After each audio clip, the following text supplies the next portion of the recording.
ক্যান্টনমেন্টের বৈঠকের খবর আস্তে আস্তে প্রকাশ হচ্ছে। কি আসলে ঘটেছিল, হাসনাত আবদুল্লাহ কি বলছে আর অন্যরা কি বলছে। সেনা সদরের একটি ব্যাখ্যা আমরা পেয়েছি, কিন্তু বিস্তারিত পাওয়া যায়নি। সার্জিস আলম একটি ব্যাখ্যা দিয়েছে। সেই ব্যাখ্যায় দেখা যাচ্ছে যে হাসনাত আবদুল্লাহ যেভাবে প্রেজেন্ট করছে, সার্জিস আলম তার সাথে একমত নয় এবং তিনি সেটা বলেছে যে তার দ্বিমত আছে। যে হাসনাত আবদুল্লাহ যেভাবে বলা হচ্ছে যে তাদেরকে ডেকে নেওয়া হয়েছিল, প্রস্তাব দেওয়া হয়েছিল, বিষয়টি তা না। এটা একেবারেই ইনফর্মাল একটা আলোচনা বা পাল্টাপাল্টি একটা অভিমত। সেটাকে প্রস্তাব দেওয়া হয়েছে, তাদেরকে ডেকে নেওয়া হয়েছে, সেটাকে অস্বীকার করেছে। সেই বৈঠকে সার্জিস বলছেন যে আমি ছিলাম, আরও একজন আসার কথা ছিল কিন্তু অসুস্থতার কারণে সে যেতে পারেনি। হাসনাত আবদুল্লাহ এবং আমি ছিলাম। সার্জিস আলম নিজের দায়িত্ব নিয়ে আজকে ফেসবুক স্ট্যাটাসে পুরো বিষয়টা ব্যাখ্যা করেছে। সেই ব্যাখ্যায় বলা হচ্ছে যে রিফাইন্ড আওয়ামী লীগ নির্বাচনে অংশ নেওয়া উচিত দেশের স্থিতিশীলতার জন্য, যাতে কোনো বিতর্ক না হয়, যাতে সবার অংশগ্রহণ হয়। অর্থাৎ পশ্চিমারা যেভাবে বলেন যে অংশগ্রহণমূলক নির্বাচন, বলছেন যে সবাই যদি অংশ নেয় নির্বাচনে তাহলে একটা অনেক বিতর্ক থেকে রেহাই পাওয়া যাবে এবং একটা স্থিতিশীলতার জন্য এটা দরকার। এটা হলো অভিমত, কিন্তু তিনি বলেননি যে এটা একটা প্রস্তাব দেওয়া হয়েছে এটা, এবং এই জন্যই ডেকে নেওয়া হয়েছে। এবং বলছেন যে মানে তাদের আগ্রহী, অর্থাৎ সার্জিস আলম এবং হাসনাত আবদুল্লাহ তাদের আগ্রহী, তারা গেছেন। সেনাপ্রধানের পক্ষ থেকে একজন অফিসার, তার সাথে নিয়মিত তারা যোগাযোগ রক্ষা করেন, যে কোনো পরিস্থিতিতে কিছু জানতে চান। পিলখানা বিষয়ে যে বক্তব্য রেখেছেন সেনাপ্রধান, তারপর সার্জিস আলম যোগাযোগ করেছে যে এই বিষয়ে এরকম হার্ডলাইনে কেন কথা বললেন। তখন বলেছেন যে আপনারা কি আলোচনা করতে চান? সার্জিস আলম বলেছেন যে করতে চাই।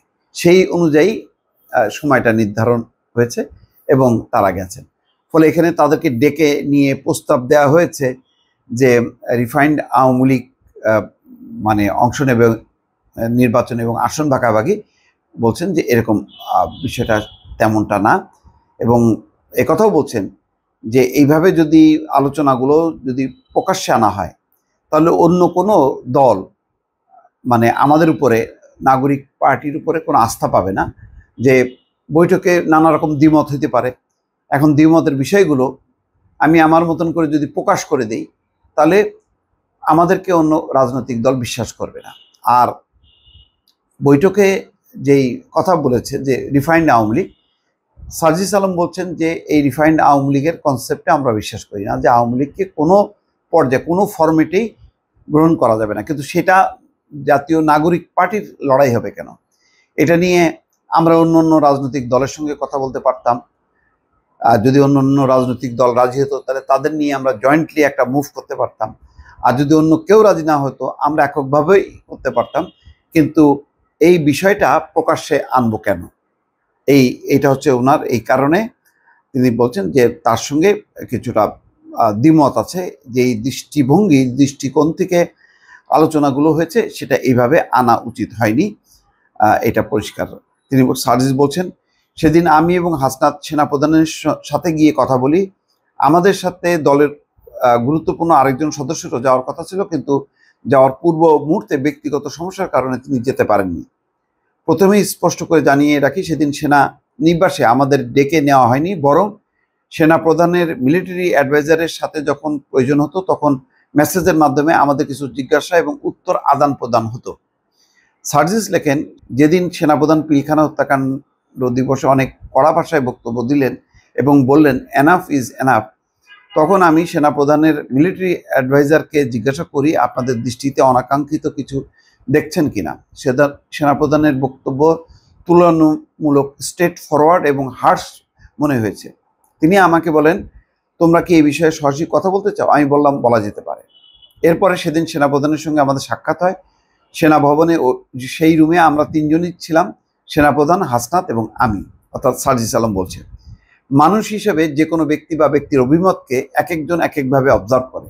হাসনাত সেদিন তার জায়গা থেকে যেভাবে সেনাপ্রধানের বক্তব্যকে অবজার্ভ এবং রিসিভ করেছে এবং ফেসবুকে লিখেছে, আমার সেখানে কিছুটা দ্বিমত আছে। সার্জিসের ভাষ্য, আমার জায়গা থেকে আমি সেদিন বক্তব্যকে সরাসরি প্রস্তাব দেওয়ার আঙ্গিকে দেখি না, বরং সরাসরি অভিমত প্রকাশের মতো করে দেখি। অভিমত প্রকাশ এবং প্রস্তাব দেওয়া দুটি আলাদা বিষয়, তাদের মধ্যে পার্থক্য আছে। অভিমত প্রকাশ আর প্রস্তাব দেওয়া, যদিও পূর্বের তুলনায় সেদিন সেনাপ্রধান অনেকটা স্ট্রেট ফরওয়ার্ড ভাষায় কথা বলেছিলেন, পাশাপাশি রিফাইন্ড আওয়ামী লীগের জন্য চাপ দেওয়ার যে বিষয়টি এসছে সেখানে চাপ দেওয়া হয়েছে এমনটি আমার মনে হয়নি, বরং রিফাইন্ড আওয়ামী লীগ না আসলে দীর্ঘমেয়াদে দেশের পরিস্থিতি এবং রাজনৈতিক দলগুলোর মধ্যে যে সমস্যা সৃষ্টি হবে সেটা তিনি অতি আত্মবিশ্বাসের সাথে বলছিলেন। সার্জিস আরও লেখেন, হাসনাতের বক্তব্যে যেই টপিকগুলো এসছে, যেমন রিফাইন্ড আওয়ামী লীগ, সাবরের হোসেন চৌধুরী, শিরিন শারমিন চৌধুরী, সোহেল তাজ, এসব নিয়ে কথা হয়েছিল। আওয়ামী লীগ ফিরে আসবে কি না, এই ইলেকশনে আওয়ামী লীগ থাকলে কি হবে, না থাকলে কি হবে, আওয়ামী লীগ এই ইলেকশনে না করলে কবে ফিরে আসতে পারে কিংবা আদৌ ফিরে আসবে কিনা, এসব বিষয় নিয়ে কথা হয়েছিল। এসব সমীকরণে দেশের উপরে কি প্রভাব পড়তে পারে, স্থিতিশীলতা কিংবা অস্থিতিশীলতা কোন পর্যায়ে যেতে পারে, সেসব নিয়ে কথা হয়েছিল। কিন্তু যেই টোনে হাসনাতের ফেসবুকে লেখা উপস্থাপন করা হয়েছে তাতে আমি মনে করি কনভারসেশন অতটা এক্সট্রিম ছিল না। তবে অন্য কোনো দিনের একদিনের চেয়ে অবশ্যই স্ট্রেট ফরওয়ার্ড এবং সো কনফিডেন্ট ছিল। দেশের স্থিতিশীলতার জন্য রিফাইন্ড আওয়ামী লীগের ইলেকশনে অংশগ্রহণ করা যে প্রয়োজনীয় সেই বিষয়ে সরাসরি অভিমত ছিল। অর্থাৎ সেনাপ্রধান সরাসরি অভিমত দিয়েছেন যে রিফাইন্ড আওয়ামী লীগের নির্বাচনে অংশগ্রহণ করলে দেশের স্থিতিশীলতা জন্য ভালো।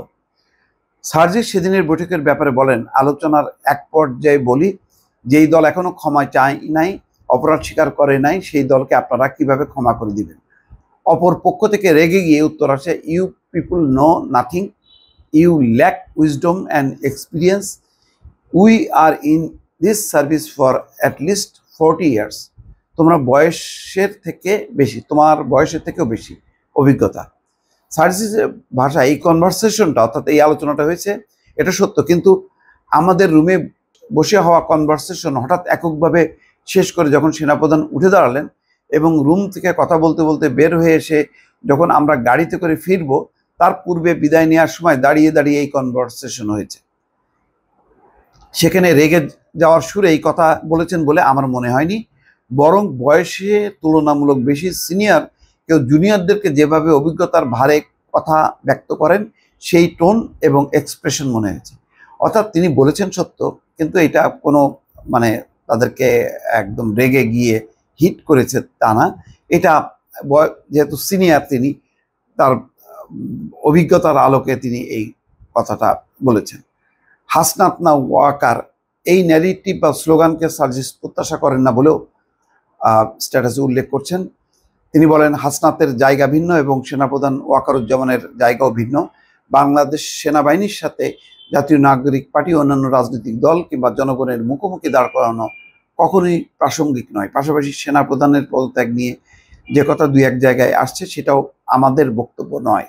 এরপর স্ট্যাটাসের এক পর্যায়ে নিজের অভিমত প্রকাশ করে বলেন, আমি ভুল হতে পারি, কিন্তু এই মুহূর্তে আমার এটি সঠিক মনে হচ্ছে, অন্তর্বর্তীকালীন সরকারের সময় দেশের সার্বিক পরিস্থিতি নিয়ে বাংলাদেশ সেনাবাহিনীর সাথে অন্যান্য রাজনৈতিক দলের কেউ না কেউ যোগাযোগ রক্ষা করে, সেই প্রাইভেসি তারা বজায় রাখে। আমাদের সাথে সেনাপ্রধানের যে বিষয়গুলো নিয়ে কথা হয়েছে সেগুলোর সাথে আমাদের সরাসরি দ্বিমত থাকলেও আমরা সেগুলো নিয়ে আমাদের দলের ফোরামে বিস্তারিত আলোচনা করতে পারতাম, সিদ্ধান্ত নিতে পারতাম, সেই অনুযায়ী কর্মসূচি বাস্তবায়ন করতে পারতাম, কিংবা অন্যান্য রাজনৈতিক দলগুলোর সঙ্গে আলোচনার মাধ্যমে ঐক্যবদ্ধ সিদ্ধান্ত গ্রহণ করে আওয়ামী লীগের যে কোনো ভার্সনের বিরুদ্ধে এখনকার মতোই রাজপথে নামতে পারতাম।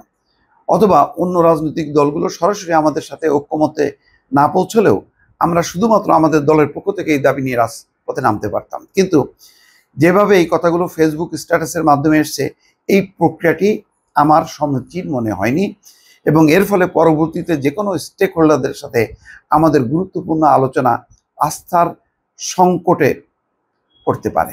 এটি হলো খুবই গুরুত্বপূর্ণ। আরও অন্যান্য কথা বলেছে, কিন্তু এই কথাটা প্রকাশ্যে আনা এটা উচিত হয়নি। এটা হাসনাত পরিষ্কার করে বক্তব্য বলছেন যে আলোচনায় নানা রকম দ্বিমত থাকবে, কিন্তু সেইগুলি আমি নিয়ে আসবো, এটা উচিত হয়নি। এই কথাটা খুব গুরুত্বপূর্ণ। তার মানে অনেক বিষয় কিন্তু এখন আস্তে আস্তে সামনে প্রকাশিত হতে যাচ্ছে।